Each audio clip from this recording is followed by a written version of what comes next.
Well, Chris, I guess the one thing people ask you all the time is, why are you running for governor of Oregon?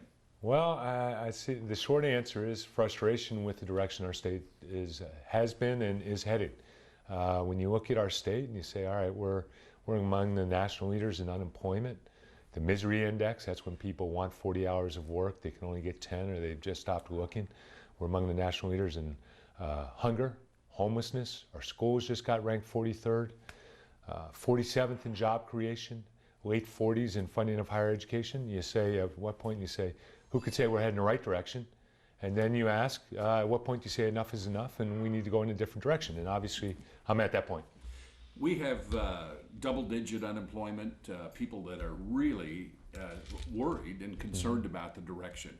What is Chris Dudley in the governor's office? What kind of things do you hope to be able to do to maybe turn that around, get people working? Well, yeah, and as you said, jobs, the economy is to me is issue number one by far. If we want to be able to afford the quality of life that we've grown accustomed to here in Oregon, we have to have business in Oregon and Oregonians get back to work, and that's a huge issue. For me, jobs come down to a number of different things, and I'm a believer that government doesn't create jobs, but rather the government creates the environment in which jobs are created. Now, part of that is incentives, taxation. I've talked about accelerated depreciation for capital investments, reduction in capital gains taxes. Education is a huge component for the long term specifically, but the short term as well. Community colleges for the short term. Higher education going forward, I think we need to reverse the 20-year downtrend in investing in higher education. We need to free higher education, reform higher education. I think that's so important. And attitude is a big component. We need to reverse the perception out there that Oregon is bad for business. And unfortunately, we went through this with 66, 67, but there were 4 or 5 editorials in the Wall Street Journal, for example, that said Oregon is a bad place to do business. We need to change that. We need to change that and let people know this is a great state. We have so much going for us, and it's going to be a great place to do business as well. Talking about what's going on with business, Oregon obviously a natural resource-based economy forever. Mm-hmm. That's kind of gone away in terms of the timber industry, the fishing industry. Is any of that, do you feel like, going to come back to some degree for us to be able to use what we have in Oregon? I think so. I think the answer on the natural resources question to me is balance. And I was just down in Tillamook last Friday, and we were looking at doing a timber tour. And you see where timber operators are reharvesting. The technology has and the procedures have come so far over the years. And I think the answer is where we have a balance, where I believe, and if it's something Teddy Roosevelt said years ago, responsible farmer is one who leaves the land in better condition to his heirs than he inherited it. Now, it doesn't mean he doesn't work it. It means he takes care of it. We have a responsibility. We have a responsibility to leave the land in a better condition to the next generation.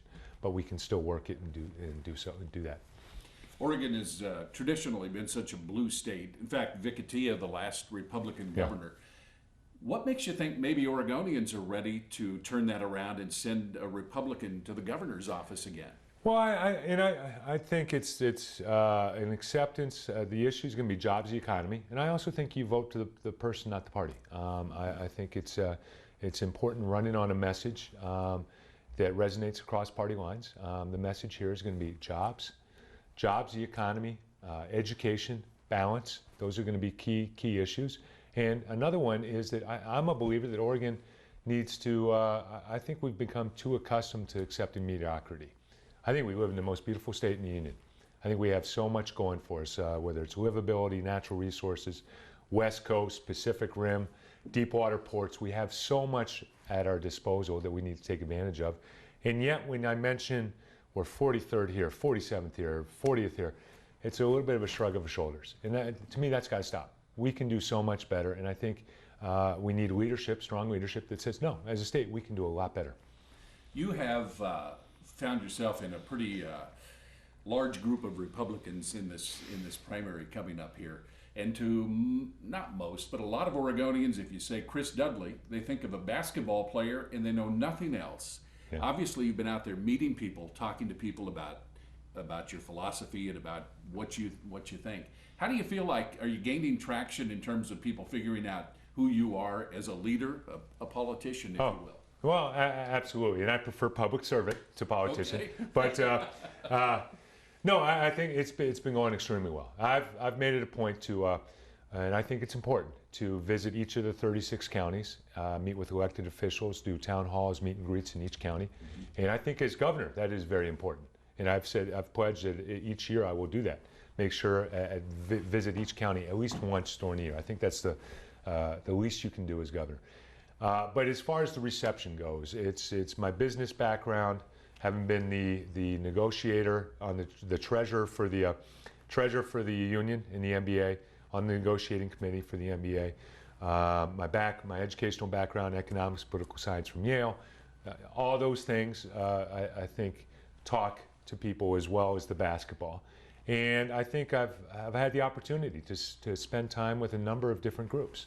As we were just talking about, you talk to editorial boards, you talk to different organizations, and I've had the endorsements from groups as varied as the Farm Bureau to the Restaurant Association to the Business Association to the Oregon State Police, on and on and on. And I think that has gone extremely well. And it's again, it's that message that we need a new direction. We cannot continue doing the same things that we've been doing for the last 20 years or so. And look where we are. We've got to do better.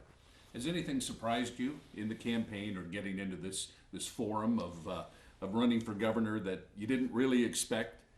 Oh, I don't know. You know, that's a good question. I was warned, so it's been a nonstop schedule where literally you find out where you're going the next day. It's from 8 in the morning to 10 o'clock at night, just going. But I've enjoyed that. I've really enjoyed getting out across the state and meeting with people. I think I knew this, but maybe really didn't quite understand it until getting across the state, which is how many people feel that their voice is not being heard and don't have a seat at the table. Mm-hmm. And that really resonates across the state. It doesn't matter if it's eastern, central, southern, or even in the valley. So many people who feel left out of the process right now. Mm-hmm. And I guess I always like to ask, if you could knock on every door and talk to every Oregonian, then what would you tell them if you had this opportunity in a short spiel about why you believe they should vote for Chris Dudley to be governor of Oregon? Well, I think when you're looking at who you're electing for governor, you want to see what type of leader do you want. And I think it's important that you have someone who understands the problems, puts forth an agenda, a vision for it, which I've done in my jobs plan and my platform, and then is able to lead. And I think it's something, the style of governorship, I think is important. I believe personally that we need someone who's is able to listen and lead, bring people together.